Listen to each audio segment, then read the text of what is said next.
Hi everyone, my name is Angelica Hufstadt and I'm with One Young World. It is my absolute pleasure to introduce the next session. I want to welcome everybody here in this fantastic audience as well as everybody attending digitally back home.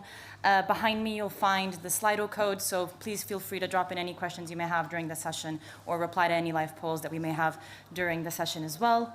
The session will be a panel discussion followed by a very special moment by Gray Cosby. So please, without further ado, on Violife, why everyone hates vegans and what we can do to change that, welcome Lara Peppers, Anthony Mullally, Piran Harvey, Lauren O'Donnell, Stephanie Cabovianco.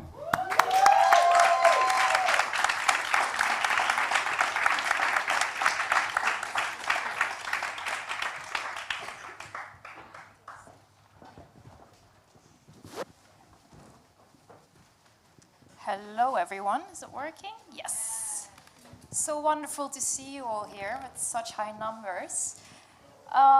It's a pleasure to be here and to moderate this session, why everyone hates vegans and what we can do to change that. My name is Lara and I work for a food awareness organization called Provision International. And our mission is to reduce the consumption of animal-based products with 50% in the year 2040. And there are many, many reasons to do that. And we're here at COP, a very, very important climate event. And one of the things that are not being discussed is the impact of animal agriculture on our planet. So before we hop to this, to the first questions, just some stats on why are we actually talking about vegans and why is that important. Just an example, in the UK, between 2014 and 2019, the amount of vegans quadrupled. And there's also a cash element to that. The plant-based meat industry, so plant-based meat alone, was projected to be worth $3.6 billion in 2020, and in 2021, $4.2 billion. It's huge.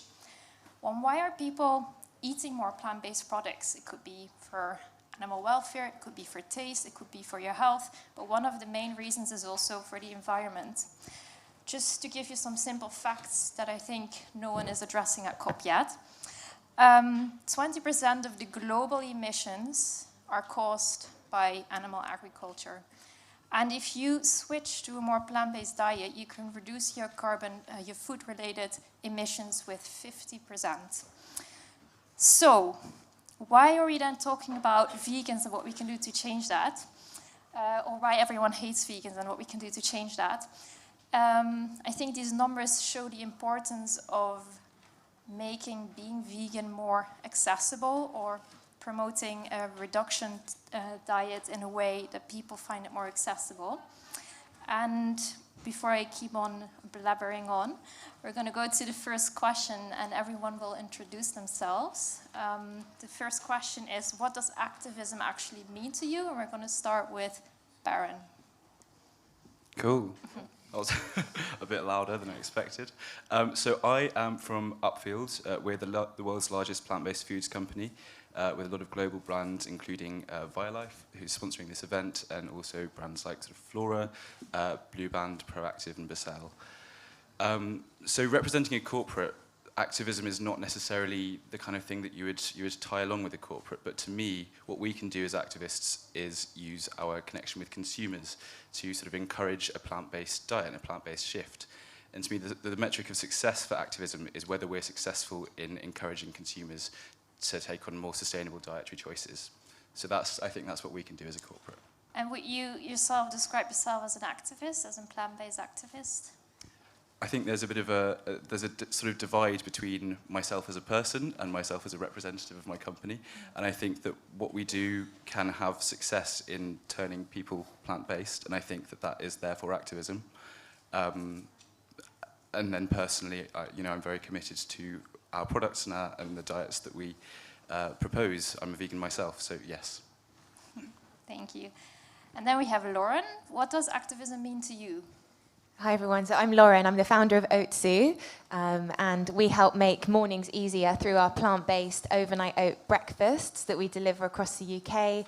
I left my corporate job about a year and a half ago to start a breakfast business, and I've been making overnight oats for people over the last 1.5 years, and I'm going to be partnering with a manufacturer soon to enter supermarket retailers with my breakfast product over the next 6 months, excitingly. And I guess I represent the other side of the kind of scale. Rather than being a corporate, I'm more of a startup, and I think for me activism is I guess the reason that I left my job and wanted to do this was because I was so passionate about plant-based food and helping to show people how delicious and accessible and exciting plant-based food can be, and that there are just as good options for your everyday breakfast product that are better for you and better for the planet. And aside from entrepreneurship, I've also aligned my personal investments in more kind of sustainable funds and shares. So I think that's another way that you can be an activist, is thinking also where your money is invested. Thank you, Lauren. Very interesting. Anthony. Hi guys, my name's Anthony Mullally. I am a professional rugby player and have been for the last 12 or so years. That's my job anyway, it's not necessarily who I am. But activism for me, it's kind of integrated into my career and into my lifestyle.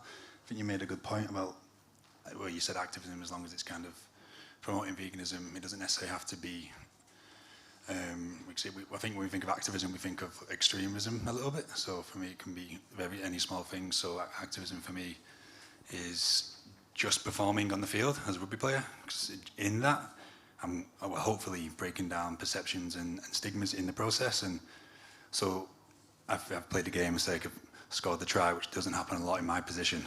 But if they're doing like some sort of physical feat, it doesn't go unnoticed, because I don't really talk a lot about being vegan. But then after, some people realise, oh, you are vegan, and then you kind of correlate the physical performance with, have you been vegan? And they're like, oh, actually, I didn't think you could do that as a vegan. Then, so by me silently doing my job on the field and as an athlete, I think that is my form of activism, and promoting it in a positive way. Thank you. Stephanie, do you want to introduce yourself, and what do you think about activism? Hi, I'm Stephanie. I'm part of the Climate Save movement and the Plant-Based Treaty. I'm from Argentina, and activism means to me that a way to accelerate the changes we need, and also a way to empower people that might be maybe more shy to express themselves, to speak up. Thank you. What do you guys think about, there are quite a lot of stereotypes involved around being vegetarian or being vegan. And the phrase of this session is, why do people hate vegans? Why do you think people hate vegans? Maybe let's start with that. Lauren, do you want to maybe shed your light on that? I think sometimes like vegans can get a bad rap if they kind of take a bit more of an extreme approach. Sometimes people can misunderstand them, but also I think maybe people don't know, maybe they just dismiss veganism as a way of eating and as a way of life, and they might not actually know about it too much. So I just think it's important to, if you are speaking about what you're doing, is just to try and show people through your actions like how passionate you are, or if you're sharing some delicious food with people, just showing them how great it is, and kind of going about it that way, I think is the most positive approach. And Baron, what are your thoughts on this? So, as vegans, I think we're often, there's a point about moral superiority, which is, it's something that we're prone to fall into. You follow this diet because you think it's, or you know it's better for the environment, or better for animals, or whatever your reasons, you think it's a better diet, and therefore that often gives you license to feel like you're better than other people. And unfortunately that's really not a very good way of convincing people to follow a more sustainable diet, or making people not hate you. So I think it's moral superiority, and some kind of, the reputation of vegans is that we're sanctimonious often, and we don't have to be. we can find ways of convincing people positively. Yes, thank you. And Stephanie, do you have thoughts on this? And maybe you have an example, a personal experience that you had where you thought someone is being not so friendly towards me because I identify with being vegan? Well, I don't think people hate us. Do you hate us? No. Yeah? Okay. No, maybe I think people feel more uncomfortable when we are challenging their belief systems. And yeah, like our brains are, according to neuroscience, our brains are wired to, you know, to do the same thing because it feels good, and when we want to change something, we feel this, like we are taking them out of their comfort zones, and I think that's maybe they feel guilty, and that's why they don't like. But I don't think, at least I haven't received any hate, but yes, discomfort. Yeah, thank you. And Anthony, do you have any experience with maybe someone disliking you or being not so nice towards you when they figured out you were following a plant-based diet? I don't think of experiencing like actual hate or dislike, but obviously being in a rugby team, being around a lot of like macho alpha males, always trying to like compete and try. Like we were speaking to earlier about hierarchies, and then you come in like a sports team, and everyone outside of the sports team, they're deemed as like this epitome of what it looks to be like to be masculine, and then but you bring them all together, and then they're trying to like topple for this throne as like the ultimate macho man. And so obviously I'm in that environment, unfortunately, and I've definitely, so like for example, we're out for dinner as a team, so we eat a lot as a team, and then there's like a plant on the table. They like push the plant towards me and be like, "That's your dinner," or "Go eat the grass outside" and stuff. But I don't generally think it's. Well, I know it's a joke. I don't think it's malicious. But I think there's a good point when you said, "Well, I think we do." I mean, so when you say it to people, I think they feel like you're challenging their moral compass. So I think, and then because I think innately we're all like compassion is fundamental. So. So when we feel like if someone says something and it makes us question our moral compass, like, oh, I don't like that, so we're going to like push that away. And sometimes I feel that can be like backfired. And we definitely go about it the wrong way as vegans. Sometimes I know I did at the start of my journey.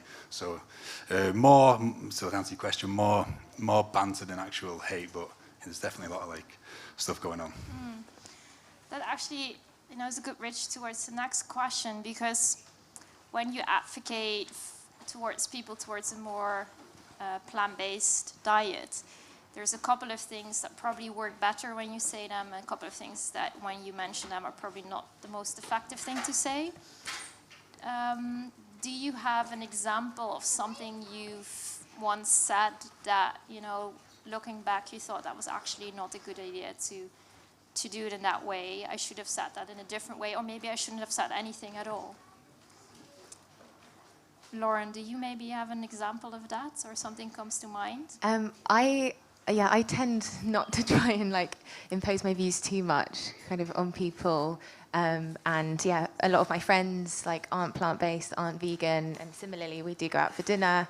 And yeah, sometimes there's jokes and stuff, but I have actually noticed that a lot of friends have started eating more plants. They might not be doing it like every day, but it's kind of getting more and more common.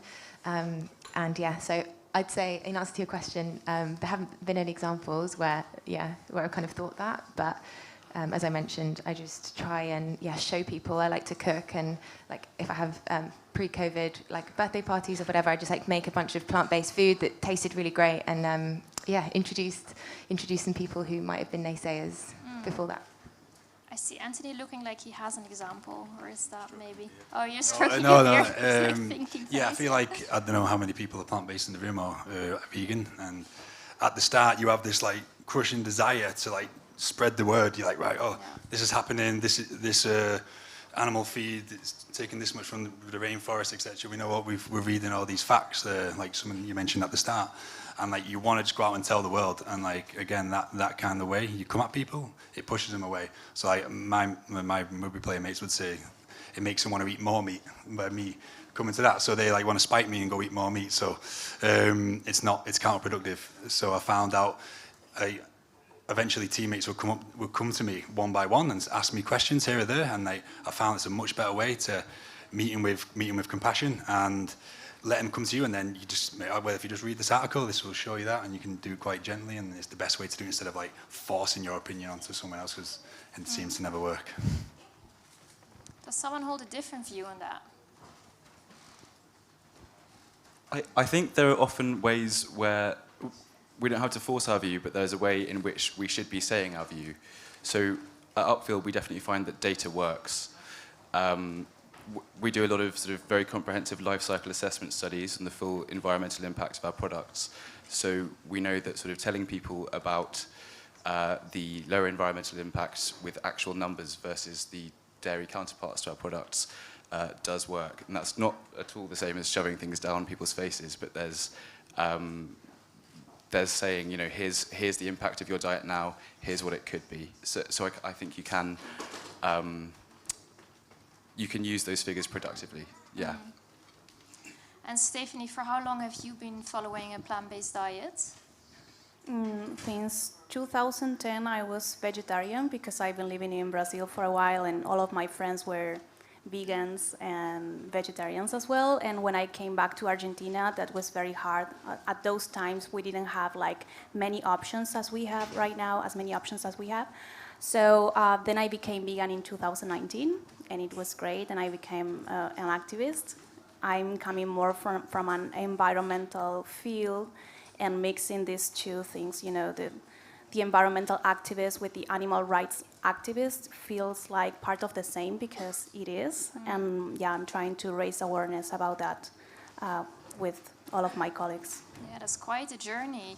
Is there anything, if you look back on your journey, that you think, you know, you should have done differently, or you could share with people that they could learn from you, like something you wouldn't say or something you would recommend? Yes, do not fight with your family members. It's not, doesn't work. Probably, like, my brother is turning to a plant-based diet because of his girlfriend, not because of me. So, yeah, do not fight with your families. Make a different person do that for you instead. Yeah. Do you share this view, the view on the family? How important is family or your environment in supporting you and following a more plant-based diet? For me, I've found that there's, with my family, we've now pretty much all turned vegan or nearly vegan as a family, and what's really helped has been cooking together and people having various different intolerances that has made, you know, made cooking sort of more plant-based in general. And certainly what hasn't worked has been attacking them, which I have done. Yeah, it's been cooking together and sort of looking at food together and what we eat together has sort of caused a dietary change in my family. Yeah, and has then the environmental angle been the strongest in convincing your family to eat more sustainable, or was it the animal welfare one, for example? It's the environmental angle for my family, because you know, that's the kind of, as I said before, that's the kind of the data that I have to my fingertips that I can share with them and sort of and use that as a tool. Yeah, the environmental angle. Yeah, and Anthony, I'm actually really interested in, you already mentioned your team players and the link to masculinity, and maybe even, I'm interpreting this now, but being masculine means to eat a lot of meat. That's what it means to be a man. How did you bridge that gap, or how did you create that understanding in your team for your diet? Slowly. So when I obviously diet correlates heavily with performance. So, and like performance being my source of income, I had to like take curse, and it took me 2 years to go from cutting out red meat to vegan. And so I stopped eating red meat, then chicken, fish, vegetarian. Yeah, so yeah, pescatarian, vegetarian, then vegan. But when I was just eating chicken, I was at a team lunch and I hadn't told anyone I didn't eat meat. So because I was kind of worried about people's opinions at the time. This was, well, it's about 5 years ago. So obviously I've learned a lot since then. And I took the chicken off the plate and I like hid it in napkins, And because like I couldn't, well, I wouldn't know. I wasn't bothered what people thought. I just couldn't be bothered with the 20 guys giving me crap. Do you know what I mean? So I was just trying to be like clandestine with it, and I was hiding the chicken. And then eventually, the guys found out and told the team managers, and he just come up to me. He was like, "What are you doing?" He's like, "You should have told us. We got you a veggie dish." I was like, "All right, well, that would have been a lot easier." Yeah. So yeah, it was me just trying to like sneak under the carpet, and then like I realized, like what you said, if you just kind of like be open and be honest about your views, people are a lot more understanding than you think. But you will get some abuse at the same time, friendly banter as they call it. But yeah, they're about meat is manly. There's these misconceptions and stigmas, and so for me, I had to try to break that down by still doing what they could do while they're eating meat, by eating like black beans. So and then hopefully try shift that a little bit. And around my team anyway, I'll like to think change their perspective a little bit. Yeah, thanks for sharing. Something else, we're here at COP in Glasgow, or COP is around the corner, and world leaders are gathering to talk about systematic changes that are needed. And we know that food isn't really part of the agenda, or animal agriculture and plant-based diets. What do you think is a very important thing world leaders should address when it comes to plant-based diets or reduction? Is there something specific that you hope they will take on board? Baron, do you have an idea? I do. Yes. Methane. I've been really impressed this week seeing a lot of things like the global methane targets, which I'm sure you all saw, and then other announcements like the agricultural innovation mission, and various other sort of announcements into innovation in agriculture. And we very much need innovation in agriculture to reduce our emissions. But it seems that there's sort of one glaring omission in that, which is that we also need a shift towards sustainable consumption. We can't just look at livestock and try to sort of slightly reduce the emissions of livestock. We need to look at our own consumption and how we can reduce our consumption of livestock in order to reduce our emissions. I'm sure you mentioned some of these stats before, but things like, the food system is over a third of our global emissions. Livestock and animal farming accounts for between 14.5 and 20% of our global emissions. Yeah. And we're just sort of not viewing that one large part of our global emissions. And I think it's something that we really need, policymakers to start looking at. Mm. And Stephanie, you are active on the Plant-Based Treaty, which is a great initiative. What is one of the key things that you hope the world leaders will take on board from the Plant-Based Treaty? Well, the Plant-Based Treaty is a campaign that we launched a few months ago to raise awareness about the land degradation and the animal agriculture degradation in general, and to move towards a plant-based food system, not only from a consumption point of view, but also from a production point of view. And policymakers are playing a huge role on that. So we hope that all the cities endorse the Plant-Based Treaty, and also that they make a strong public policies to, for instance, reduce the amount of meat production, always taking into account that we need a fair transition because we need to take care about the workers and the farmers. Of course, that we are addressing the big industries, not the small ones yet. And I think that change is possible. There are lots of examples and a lot of good examples coming from the Netherlands, for example. So I really encourage everyone to follow what they are saying, because it's very radical comparing to other political views. I had a meeting with the national delegation today, and we had kind of a strong debate with the agriculture sector. Because they were saying things like, we need to reduce the methane, but only from the energy sector. The main methane, the main amount of methane is coming from the agriculture sector. So we need to seriously address that. Yeah, thank you for sharing. And Lauren, maybe when you hear these suggestions, you maybe stand in it differently because you're an entrepreneur. You look at it from a business perspective. Do you think governments could play a role in stimulating or helping businesses thrive? Yeah, definitely. I think I've had to do a lot of my own research as a business owner about what I can do. So lots of research into packaging and labels and yeah, just basically sourcing the most sustainable option. And then as well, ingredients. There isn't that much help out there, I found. I do think there could be more in the way of like incentives for businesses who are thinking about the environment in the decisions that they make, whether that's through perhaps corporate tax breaks or innovation funds, or yeah, there's lots of things that can be done. I think something that a lot of businesses in the plant-based space are trying to do now, and something that people are getting a bit more aware of, are B corporations. So I don't know if you guys are familiar with it, but it's companies that are balancing people, profit, and planet together. And it's quite a rigorous certification that businesses have to go through, and it shows that you're thinking about, you've got procedures and policies in place. That means you're thinking about all of these things holistically. And yeah, it's something that I'm striving towards, but perhaps the government could help raise awareness about this so that consumers know to look out for that stamp of approval. Yes, great, thank you. Back to the personal questions.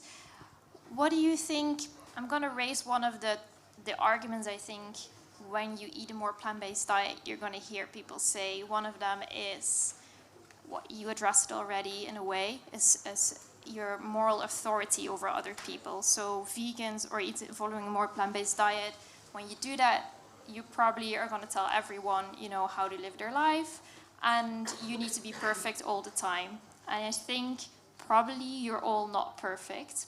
I'm not perfect. So is there anything you think you could do better in regards to sustainability besides following a plant-based diet? You want to go ahead? Yep. Yeah. Oh, I think it's more of a, it's just a, we'll go back to what you said first regarding the moral superiority. I feel it's really hard. I think when we looked at the questions originally, it said, can you have an extreme approach if you're not like living like a perfect life, like you just said, being perfect. And for me, every decision, majority of consumer decisions in dietary anyway have a cost, have some sort of there'll be some sort of suffering attached if it's insects, etc. So when everything has a cost again. So for me, we've got a circle of control and a sphere of choice, and in that choice, like, what are you going to choose? Are you going to choose something that's dramatically costing the planet, or the least amount of harm you can cause? So for me, it's just an integrated lifestyle. Like where's your toothpaste? Like, where's your toothbrush? Like, are you eating meat? It's just like, for me, it's a. I mean, we're in the Vivos that have been recycled plastic. You know, it's just the whole. Just got a free pair of them, by the way. Not sponsored, but yeah. And for me, it comes from. I don't mean to go a bit out there, but it was amazing that Ron's talk before. Obviously, I don't have an orbital perspective, but I feel like our role as sapiens used to be like stewards or custodians for the planet. We're more like consumers, more dictators. So I feel the more we can reintegrate our relationship, if we look at different indigenous cultures and the really symbiotic relationship with the land, I feel if we can move back towards that kind of relationship, we'll have less of a desire to want to take more than we need from the planet. So never mind, like, again, these little choices about, like, can we reconnect with and realize what we're a part of, then yeah, like, calling people out and creating more separation. So that's my opinion. Mm-hmm. Thank you. And is there anything, Perrin, that you are currently doing that you would like to improve in regards to sustainability? Well, I think in general we can't just trade off being vegans as implying that we're therefore incredibly sustainable people. Yeah. We all need to massively cut down on air travel, and we need to take fewer taxis and reduce the amount of sort of car travel we use, change the energy in our homes. There's so much that we all need to be doing, and then answering it on as a company as well, we can't just trade off ourselves being a plant-based company to imply that we're sustainable at all. It's very possible that we could be a plant-based company and be evil. So we do things like we have a net zero target by 2050 and an interim 2030 target to reduce scope 1 and 2 emissions to net zero. We've already introduced carbon labelling onto millions of our packs, and we're rolling that out to 500 million by 2025. And we're reducing our plastic use by 95% by 2030. So there are so many ways in which you have to look at, as a company and as a person, you have to look at everything you're doing and how you can reduce the impact of everything that your operations or your personal choices are related to. Yes, thank you for sharing. So there might be people listening who are new to following a more plant-based diet, and maybe new also to the word activism, because I think a lot of people respond in a certain way to the word activism. Is there one thing you could share with the audience that, when you think back about your own journey at the beginning, what would be the first thing if they, after this talk, when they listen to this talk, they go home, what is the first thing they could do? What would be the easiest thing to do or to change? Lauren, do you have an opinion on that? Yeah, it reminds me of when I first switched to a plant-based diet. So, I was doing a graduate scheme and I had a secondment in Hong Kong. And I met a yoga teacher there who did a screening of What the Health documentary and learned a lot about the impacts on the body of consuming meat and dairy, and kind of opened my eyes to it. And she actually organised a bunch of meals and meetups and dinners in various vegan restaurants around Hong Kong, all different types of cuisine. I got to meet some amazing people who followed a plant-based diet, and it really inspired me to adopt it. And I followed a vegan diet for the first time then for a month, and I felt amazing. So I think the takeaway from that could be, if you aren't already, just going out and exploring all the vegan options in your town or city, and just discovering new products, maybe on the supermarket, picking up something different. There are some amazing meat alternatives now. I'm a big fan of tempeh, which originally is traditionally eaten in Indonesia, which is made of soybeans, which is a great alternative to tofu. So I'd probably say just trying new things. And then separate to that, on the investment side, I didn't know this, but everyone here who's got a pension, so whether that's a workplace pension, or you might have a personal pension, or you might have a stocks and shares ISA, potentially, you can actually choose what funds you're invested in, and you can have a look at what companies are in those funds. You can do a research and look at the websites of those companies and see if your values align with theirs. So I wouldn't necessarily leave your your pension investments in the set fund choices that your company might choose on your behalf. I'd suggest people to do a little bit more research into that and see what options there are, because there are sustainability-focused funds that you can choose. Thank you. That's very, very practical advice. Great. And Stephanie, what would be your suggestion? I would suggest that we all endorse the Plant-Based Treaty. It's plantbasedtreaty.org. We are from all over the world, so we are looking for campaigners, people, organizations. More than 500 organizations already endorsed, so we hope you can also join. Thank you. And Anthony, would you have a suggestion? Do you mean strictly on the activism part, or just integrate it in a plant-based diet? Yeah, not necessarily activism. Okay. If you wanna explore the plant-based diet. Yeah, so like you said, mate, you can be a plant-based company and be evil. You can also be a vegan and be unhealthy. So you could just eat white bread and Oreos all day. It's not healthy. There's no nutritional value. So for me, I always say the big two things is research and preparation. So researching what you need to eat, what you need to replace. So obviously you're not eating meat, so we need to replace B12. You're not having fish, so we need to have omega-3s, DPA, DHA, and BPA. We need to get that in. So that kind of research is really important. And then preparation. So your food, I am the worst cook. I just put black beans and rice and mushrooms in a wok and just cook it up. I am not very creative, but I get what I need. You know what I mean? So I get exactly what I need, and it might be creative, but it helps me perform. So research and preparation are my 2 big tips. And did you go vegan or plant-based overnight, or did you take it in steps? I definitely take it in steps. I think even that some things I've listened to regarding your gut microbiome, obviously I'm not a scientist, but I've heard is that it's best for us to transition slowly. So as much as, obviously we don't have a lot of time, as much as ideally we'd go vegan overnight, I think for our bodies we need to set ourselves achievable goals. I'm like, right, and I'm going to cut out this much this week and then go like that. I think it's more attainable for people, because if they see, I'm going to go vegan now, it's like climbing a mountain. But then if they can see these small steps, I think it's a lot more encourageable for them. Thank you. And Perrin, what will be your suggestion? I think if you haven't sort of tried a vegan diet or vegan foods, the most impactful thing is the first step. Because after the first step, then you can, assess more the sustainability of your diet. You can look into the various environmental impacts of the things that you're eating. But that first step, so trying a plant-based meal, if it's not something you normally do, can just be so eye-opening, and it can make you see, hopefully you would see that it's something that you would really like to do, and that you're therefore able to maybe look further into it and take more steps to increase the sustainability of your diet and the health credentials. What was your first step? My first step, I was 6, and I had very uncomplex childlike thoughts about thinking it was mean for animals. So I one day came home and told my mum I was a vegetarian, and she didn't believe me, but I was. And then after that, I went vegan when I was 18, and I found that very tough. But I think I lapsed a few times in the first few months, and then eventually I learned about fortification, and that was good. Yeah.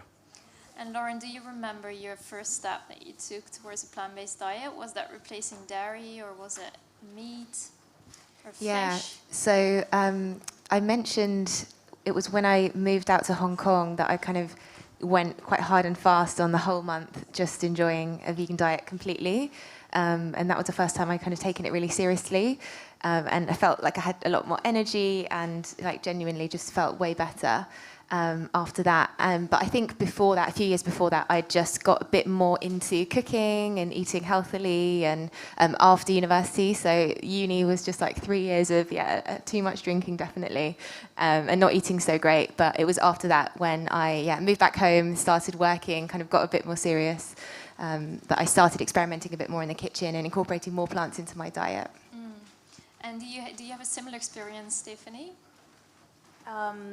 I left, I think, milk first because, for me, like it was kind of disgusting when I found out like about the process, and then I made like step-by-step replacements, and that's how it worked. Yeah, and I assume, Anthony, you had to follow. I mean, because you are very active in sports, you really have to check what you're eating, right? You need to get in the right intakes. I mean, everyone has, but when you're on a sport diet, usually you would do this on a daily basis. Was that a difficulty when you switched towards more plant-based eating to figure that out? Yeah, I mentioned earlier the process. It was from red meat, chicken, it was like literally one thing at a time over 2 years. And so the first thing is like, so I was like typical chicken, broccoli and rice. So I was like, take chicken out, then what goes there? So I get asked in the research, and because I'm not very creative, I couldn't just like chop some tempeh up and like put a nice like rub on it and like cook it, because I wasn't that creative. So I was just putting like lentils there, like it was quite unpleasant at the start. So it took me it took me a while, and I make mistakes. Like I'm gonna confession now, but hopefully I don't lose me vegan endorsements. But about 2 years in, I was at McDonald's and I was drunk, and I ate some chicken nuggets. I was drunk. I was with the boys, and there was these chicken nuggets behind me. I was just like, I grabbed one, but I had one, and I was just like throwing them in. This is about 5 years ago, and the next day I was with him. I had my head in my hands. I was like, I've got to tell you, lads, I can't do it. I had some chicken nuggets yesterday, and they all just burst out laughing and giving me. But like, that's it. We make mistakes. Like, obviously, I was drunk. I was new in my journey. So it's like, it's not like condemning yourself for making those mistakes, and just knowing like you're gonna have setbacks along the way. But as long as you get back on, and like your morals are your driver, you stay there, and we're only human, like you say, we're not perfect. Nice, thanks for sharing. We have some time for questions. Maybe there's someone in the audience who would like to ask one of the panelists a question. Yes, in the back. Do you find that using the term plant-based gets a better response than using the term vegan? And you address the question to a specific person? Everyone. Perrin, go ahead. Yes. Is the short answer. Yes, I think there's a lot of consumer research on this as well, that it's more palatable to use the word plant-based. There are important distinctions, though, and as a company we use both. If you're following a vegan diet, you need to know that the foods that you're buying are vegan, so things like vegan labels on pack are really useful.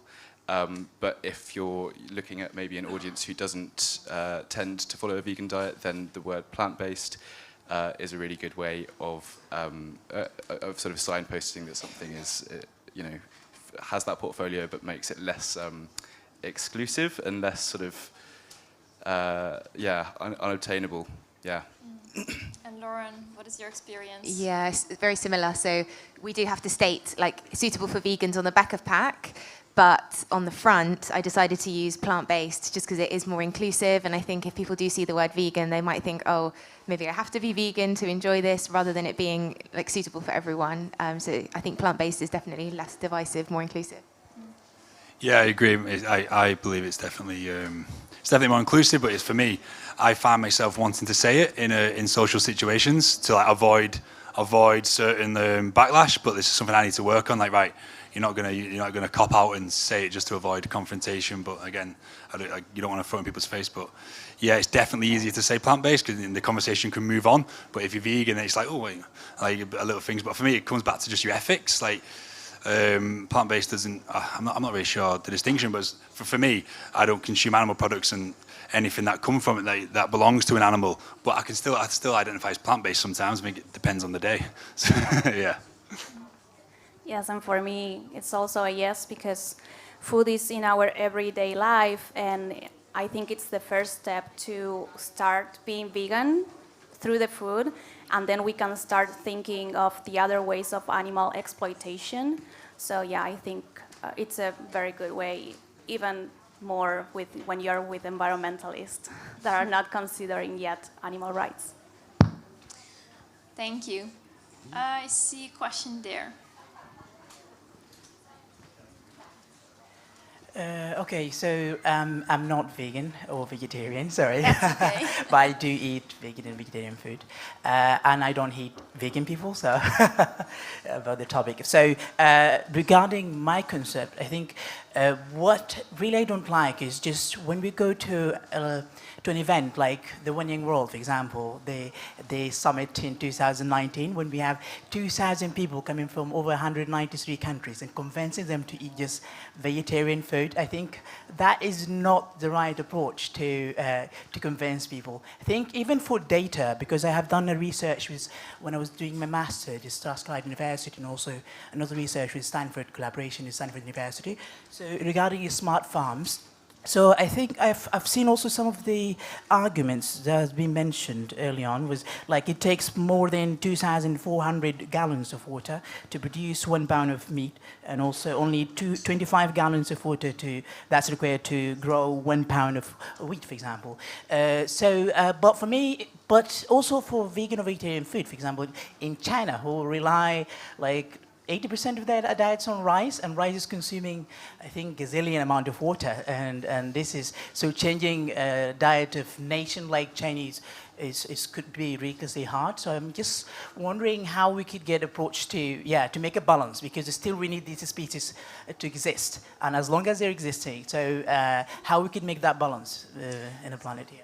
So thank you. That's a great statement. Is your question addressed? If I translate it to, should everyone eat vegan? Should everyone be vegan? Can I summarize it like that? Is that the criticism? know just how could make the balance, because it's still these species will be existing. Like those animals should be there because they have been there for gazillion years. So they should be there. So how we could just keep those animals there and it's still balancing the diets of saving the planet at the same time. So how could make that balance existing while using your approach of like convincing people to become vegan? Stephanie, do you maybe want to respond to that? Yeah, so now I'm part of COP26, and we are trying to make 100% plant-based menus for the next COPs.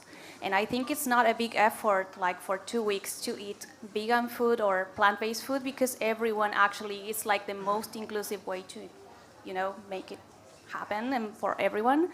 And also, if we have, let's say we have a plant-based world, so to feed the animals, we need to plant more plants and use more agrochemicals and use more water and more land, which means more deforestation and more biodiversity loss than if we only plant food to feed people. So I guess our current food system is very inefficient. And plant-based food systems, of course, we need to take care of like how we produce food, even if we follow a plant-based production. But it's possible, and it's way more efficient according to the most updated data, environmental data, and from a nutritional perspective as well. And yeah, so I guess science is in the plant-based side now. So thank you. Someone else wants to add something to that? Yes. So I think there are two parts to that question. I think the first is about, we can't just follow a vegan diet and assume that's a sustainable diet. You brought up rice and water usage, and I think the answer to that is comprehensive on-pack environmental labelling. If we know the environmental impacts, things like land use, fresh water use, carbon emissions of the foods that we're buying, then that's easier to overcome those sort of mistakes of assuming that if it's vegan, it's sustainable. If it's not, it's not.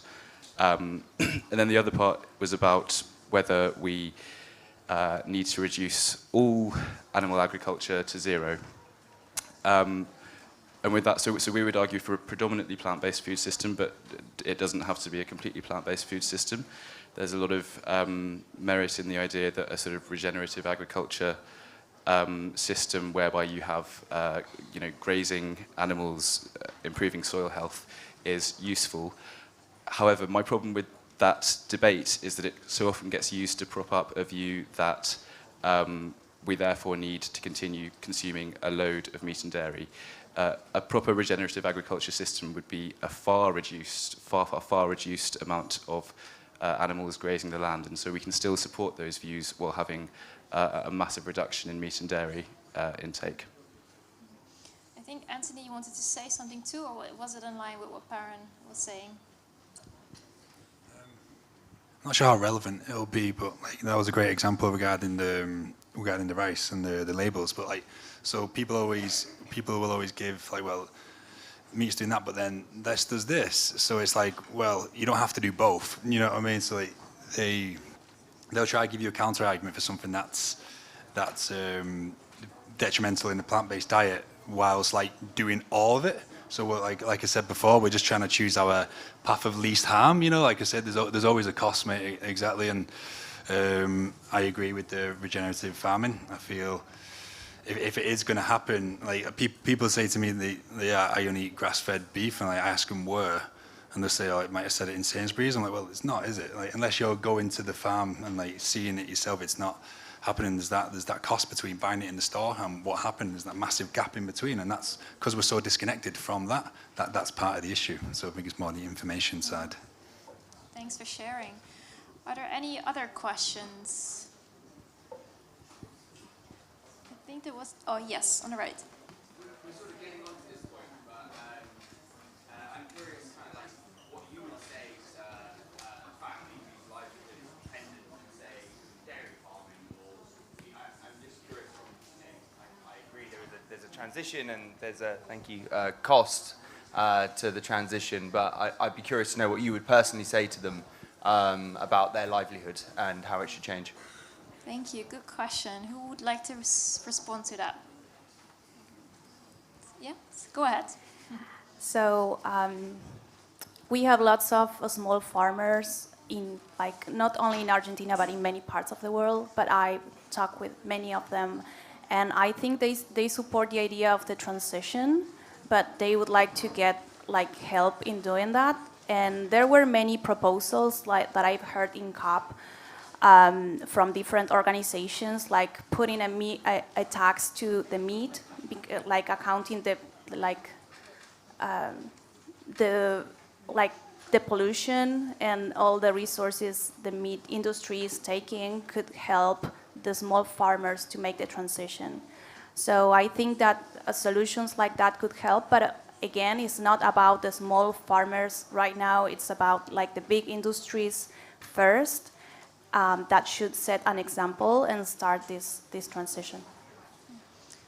And Baron, do you want to add something to that? Yeah, I mean it's a really tough situation in not just the agriculture sector, but in in the energy sector and lots of sectors where we need a just transition to help individual people and sort of move livelihoods onto sustainable jobs. I think it's really it's on the shoulders of policymakers to fund and help implement a just rural transition, and that will involve things like helping farmers to make best use of their land and to make sure their land is appropriate for transitioning toward a lower carbon production. I think it's the sort of it's a really difficult one when you look at personal cases where people might be affected, and I just really hope that we can get a just transition whereby everyone is taken along with us in the in the transition to a hopefully more plant-based food system. Thank you. Are there any other questions? Oh, there, yes. Hello. Yeah, I've got a question for Anthony. Did you notice any shift or change in your capacity to heal in training? Obviously, we're in extreme sports, so for anyone that's an extreme sports person, that capacity to heal and recover from training, was there a transition period where you noticed that you ached a bit more, and after the body sort of acclimatized, that you sort of actually could heal quicker, perhaps? Yeah, there's two. Someone asked me. So I'm staying in Edinburgh. And my friend plays for Edinburgh, and he was asking me about it. He was asking me some questions. And there's two things. There's mental clarity. For some reason, cutting out red meat enabled me to access somewhere that I couldn't normally go. I'm not sure why, and that led me into like a different path. But then the healing part. Look, everyone's seen Game Changers. I'm a fan of it, but I don't think we should champion veganism as this like superior thing. I think we should be saying vegans can compete just as well as meat eaters. I don't think we should be saying we can compete better, because I think that's what it's trying to get across. But that doesn't make a good documentary, does it? So I appreciate that. It's got to be a bit controversial. But I did feel better in my recovery. Obviously, I took it very slow. I had nutritionists working with me regularly, and we tracked a lot of stuff. And so in a rugby game, like extreme sports as well, it's chaos. Like the body isn't made to play rugby. We're getting tackled from all different angles, like men like the size, like set my size, 2-3 people at a time, and I can't. After a game, I'm gonna be wrecked. But in resistance training, like aerobic, like weights, that's where I saw the recovery. I wasn't getting as we say DOMS, delayed onset muscle soreness. I wasn't getting as bad as that, and I still don't. It still happens, but it enables you to increase your intensity of training because I was recovering a bit quicker. So, and I say that I've been quite open tonight. I'm not. Well, I'm a little bit biased, but I try not to be. So that is legit. The recovery was a big factor in the change. So yeah, that would help. Thank you. Welcome. Thank you. Are there more questions here in the front? Hi, thank you. I have a question for Anthony. A lot of us here know why we're here and we've come to COP and we're talking and sharing stories. I'm curious about your teammates, what they make of you coming to here, and do they know about COP? Do you talk to them about COP? And what do they think of you being here at this event? They used to it. Like they used to like me. I've always been seen as like an alternative rugby player for the last like 5 years, because when I first went plant-based vegan, I was going to different the veg festivals and doing talks like about veganism in professional sport. So they were used to it. So like obviously I'm into meditation, etc. So I've always been like an esoteric rugby player. So now they just don't bat an eyelid. They're just like, but at the start it's like you just can't quite comprehend it, and so it comes with resistance, and I get a lot of stick. Like I mentioned, eat that grass. Like I'm a hippie, I just get called a hippie all the time. So yeah, that's the kind of just like Mo's doing some hippie stuff again, talking about the planet, hugging trees. So yeah, that answers your question. That's the kind of backlash I get.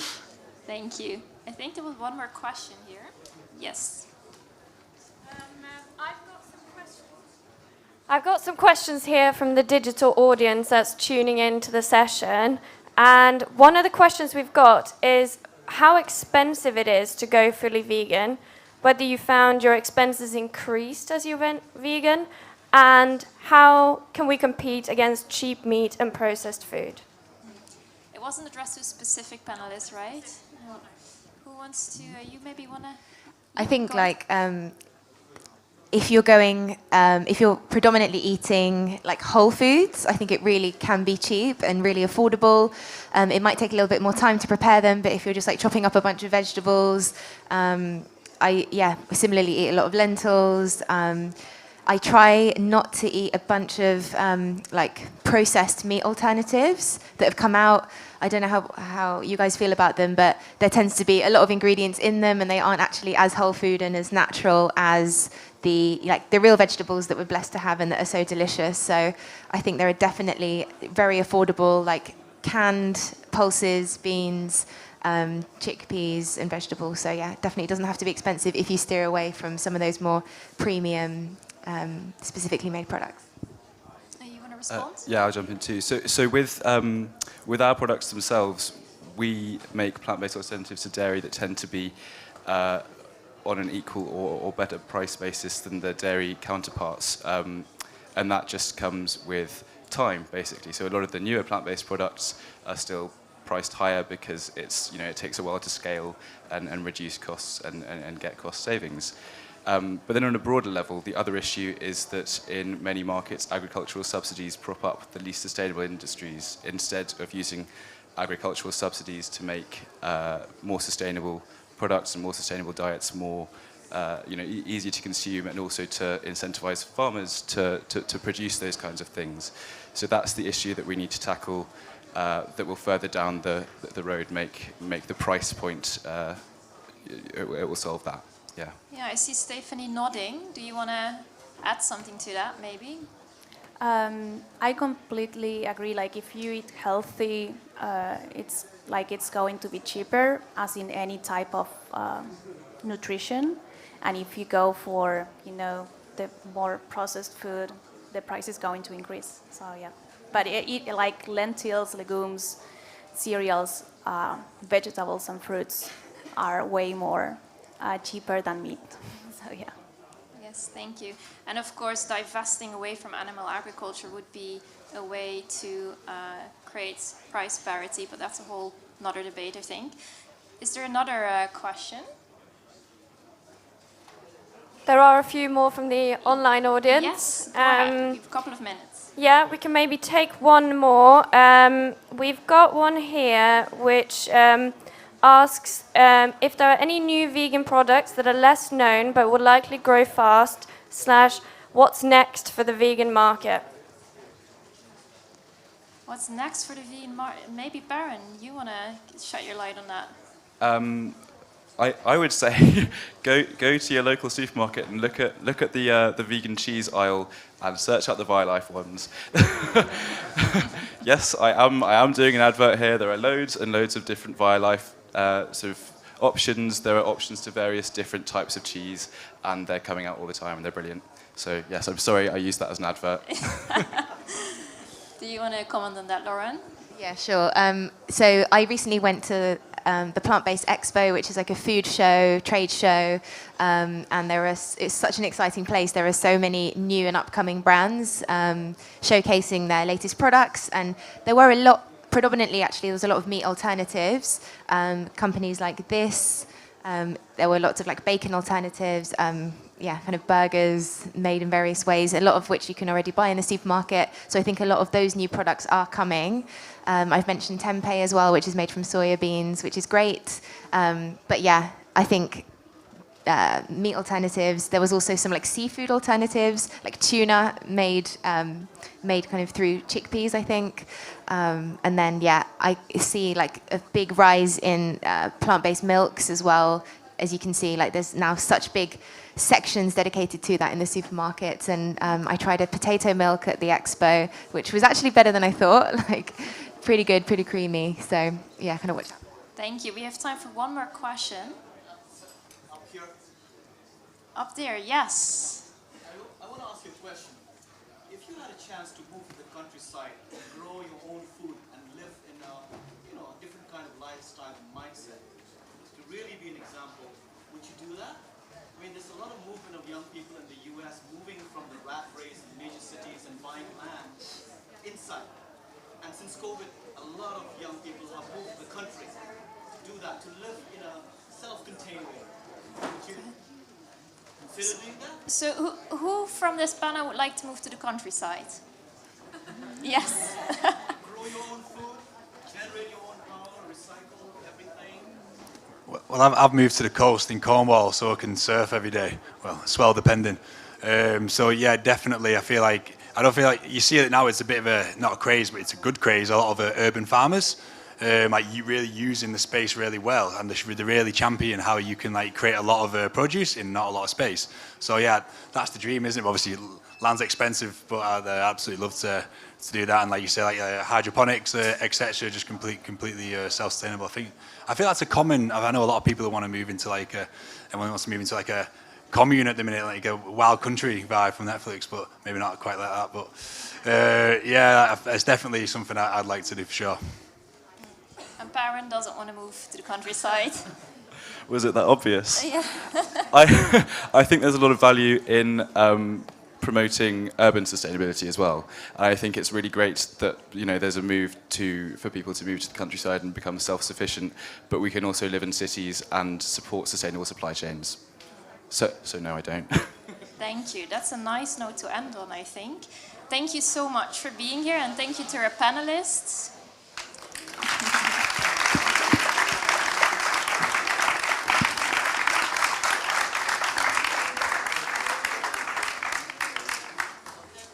Yes. Oh.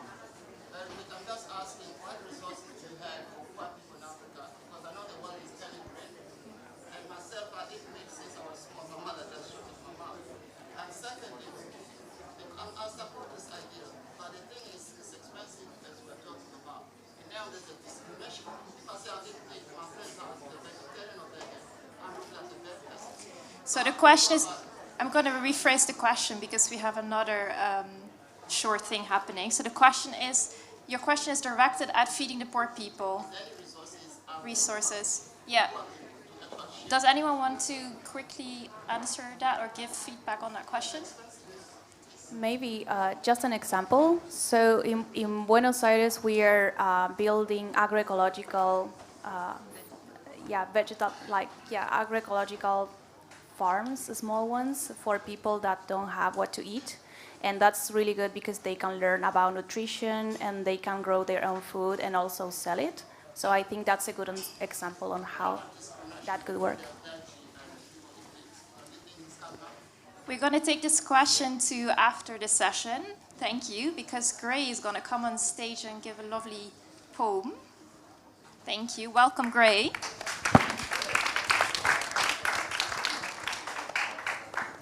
Hi, my name's Gray.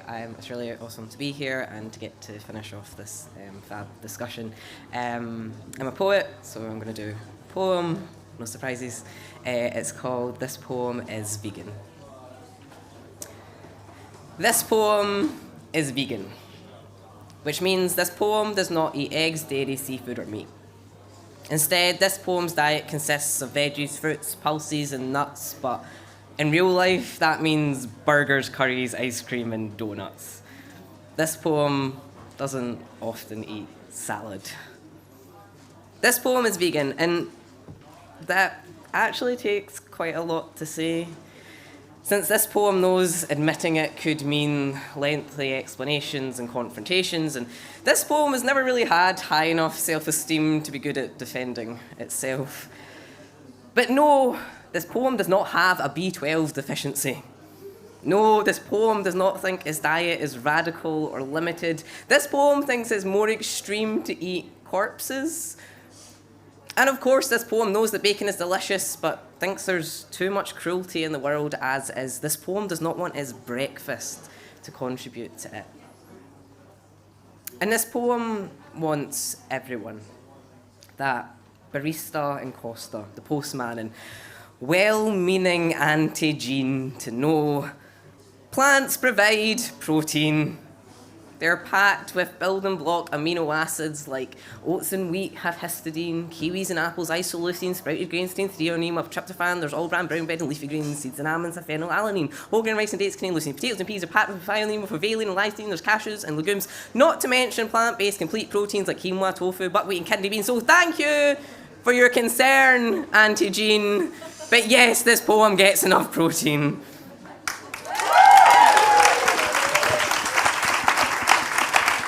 There's more. And this poem feels amazing. Not just thinner, but all round healthier and wealthier since lentils cost less than mince. And since going vegan, this poem has finally succeeded in donating blood when before I was anemic. This poem feels great. I could have saved someone's life. This poem believes that Popeye was right. Spinach can give you superpowers. And this poem believes lots of things.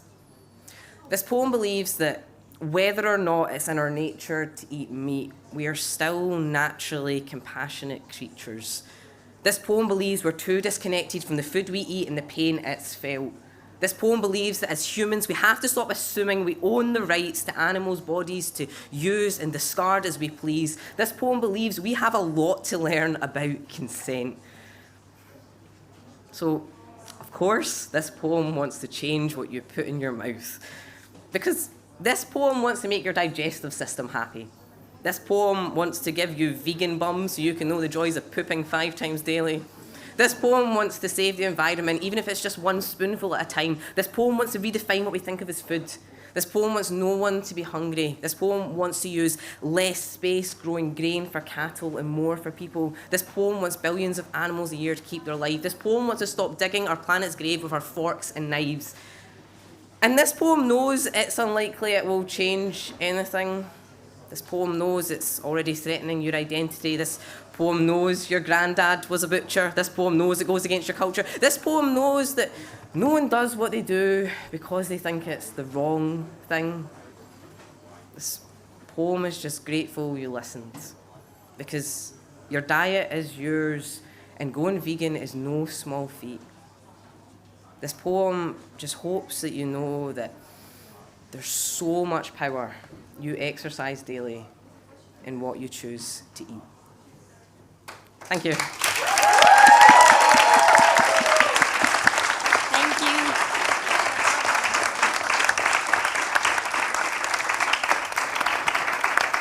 Thank you so much to all of our fantastic speakers. Thank you, Gray. That was beautiful. So many insightful tips, so many amazing lessons to take away. I'd invite you all to stay in for an amazing evening here at the Ferry with amazing entertainment, and jump back in tomorrow for some more content and amazing sessions. And tomorrow's day is on oceans, so a lot more sessions to come. Thank you so much, everybody.